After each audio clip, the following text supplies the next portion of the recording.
Welcome to the nerd academy. आज हम class 8 का चैप्टर नंबर 13 एक्सरसाइज 13.2 का क्वेश्चन नंबर 7 देखने वाले हैं।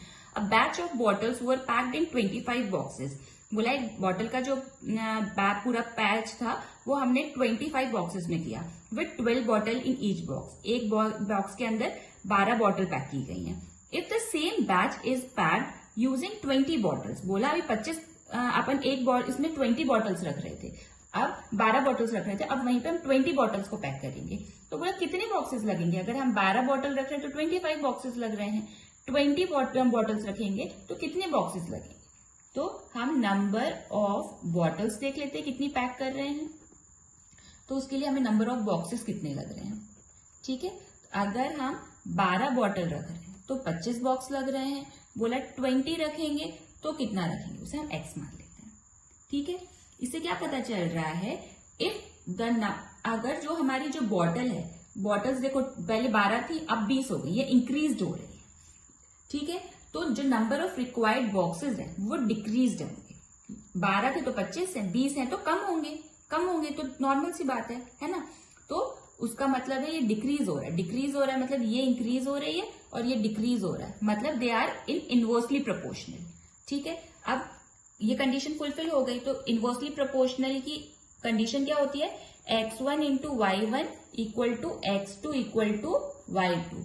तो x1 हमारा कितना है, 12 है, y1 कितना है हमारा 25 है, x2 कितना है हमारा 20 है, y2 कितना है हमारा x है। ठीक है, कंडीशन फुलफिल करते हैं।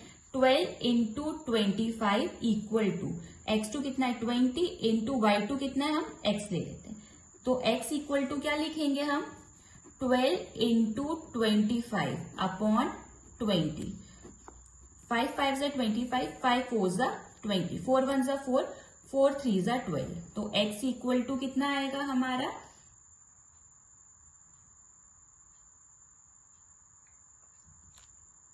5 5 जा 25, 5 4 जा 20, 4 3 जा 12। ठीक है, तो 3 इंटू 5, तो x इक्वल टू कितना है हमारा, 3 5 जा कितना होता है 15। तो हमको अगर हम एक उसमें 20 बॉटल रख रहे हैं तो हमें कितने बॉक्सेस लगेंगे, दैट इज ओनली 15 बॉक्सेस। सो हम क्या लिखेंगे इस चीज को, रिक्वायर्ड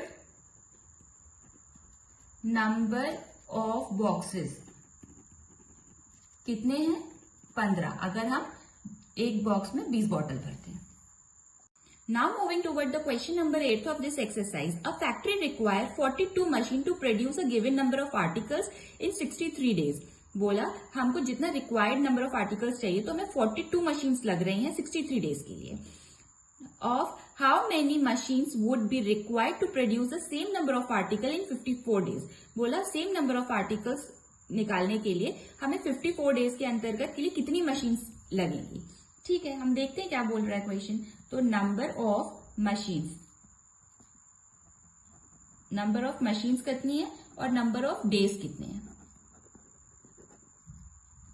42 मशीन लग रही हैं कितने दिन के लिए, 63 डेज के लिए।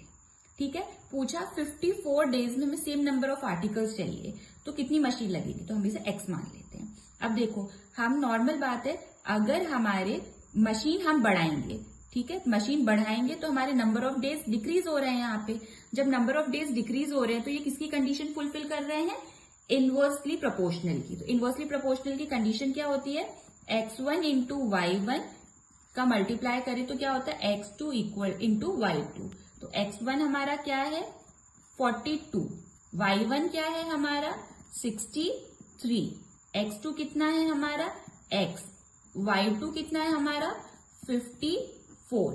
तो सब्स्टिट्यूट करते हैं वैल्यू, तो सब्स्टिट्यूट करेंगे वैल्यू तो कितना आएगा, x1 हमारा 42 है, y1 हमारा 63 है, इक्वल टू x2 हमारा x है, y2 हमारा 54 है। तो x इक्वल टू कितना आएगा 42 इंटू 63 अपॉन 54। हाँ कि ना। जब हम इसे करेंगे तो हम इसको वो करेंगे, जब हम इन्हें काटेंगे तो हमारा x इक्वल टू कितना आएगा 49। ठीक है, so required number of machines कितनी होंगी, required number of machine is 49.